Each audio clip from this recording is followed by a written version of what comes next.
Have you ever felt stuck in life, like you are carrying around an old baggage that weighing you down? It's like trying to move forward holding on to things that no longer serve you, whether it is your past mistakes, limiting belief, or even toxic relationship. The more you hold on to, the less room you have for new possibility. But what if letting go isn't a loss, but necessary step to making room for something greater? Welcome to Deep Think with Anurag, where we explore the intricacies of life and thought, delving deep into topics that matter. Today, we are diving into the art of letting go, why it is so difficult, but more importantly, how we can create space for the net growth. By the end of this episode, you will learn practical ways to let go what's holding you back and open up the new opportunities and experience that are waiting for you. Letting go is hard.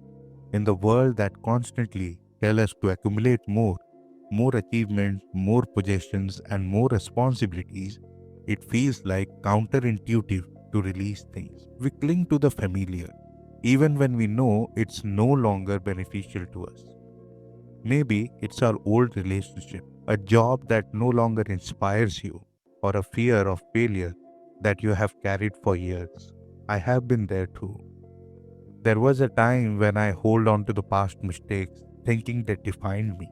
I would replay those moments over and over in my mind, convinced that I had to keep holding on to them as a reminder of where I went wrong. But what I didn't realize was that by clinging on to these regrets, I was holding myself back from moving forward, from learning, from truly growing. Maybe you have felt that pull to hold on to something, even when you know deep down it's time to let go. It could be an old way of thinking or a habit that no longer serves you. Why do we do this? Why is letting go so difficult? The truth is, holding on to the old can prevent us from embracing the new. It creates a clutter in our mind, heart, and life, leaving a little space for fresh ideas or new experience. The act of letting go is a form of renewal. It's like cleaning our closet. When we let go of the clothes we no longer wear, we make a room for new ones, one that fit us better, one that aligns with who we are today. Research in psychology shows that the act of letting go is tied to your mental and emotional well being. Letting go of the past of expectation and of attachment allows you to be present and open to new experiences. When we clear out the mental clutter, we create room for personal growth,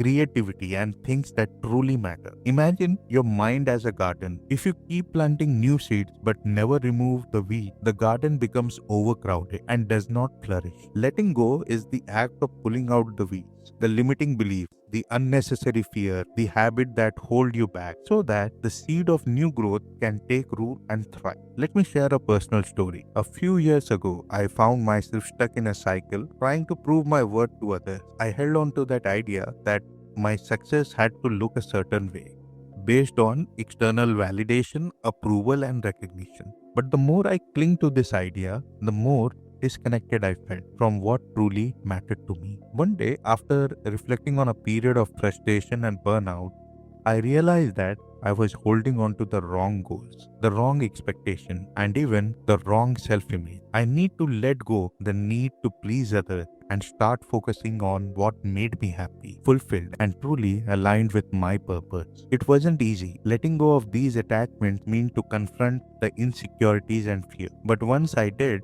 I started making space for deeper connection with myself and a clear sense of direction. I had to clear the mental and emotional clutter to find the space to grow. So, how can you create a space for new growth in your own life? Here are three powerful ways to let go and make room for what's next. Number one, release attachment to the past. The first thing is letting go is to stop clinging to the past, whether it's old relationship, past mistake, or outdated expectation. Recognize that the past is no longer a part of your present. Reflect on what you have learned from it, but don't let it define you. Think of it like a chapter in a book. You can't move forward until you turn the page.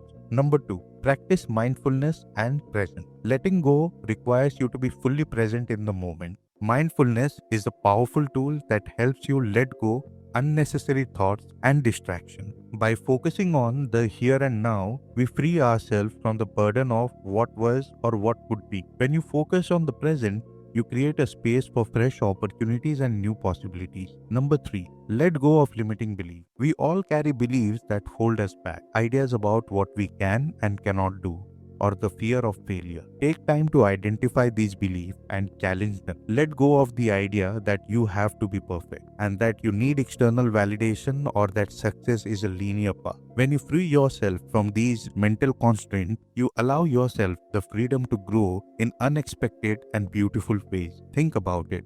What's something in your life that you have been holding on to, even though you know it's time to let it go? Maybe it's your relationship that no longer serves you, a job that drains you, or even old dream that no longer aligns with who you are today. What if, instead of holding on, you choose to release it? Letting go isn't about losing something. It's about making space for something better. It's about trusting that by letting go, you are opening up to new growth, new experiences, and the new opportunities that you have never imagined. The process of letting go is ongoing. It's not a one-time event, but a practice that requires patience and self-compassion. Remember, by releasing what no longer serves you, you make room for things that will nourish you and will help you grow. Take one small step today, whether it is letting go of a thought, a fear, or an attachment, and watch how it creates space for something beautiful to unfold. If you found this episode helpful, make sure you follow Deep Think with Anurag for more reflection on growth, clarity, and personal transformation. Let's go, create space, and let the new growth begin. Thank you for listening, and until next time, keep thinking deep and embracing change.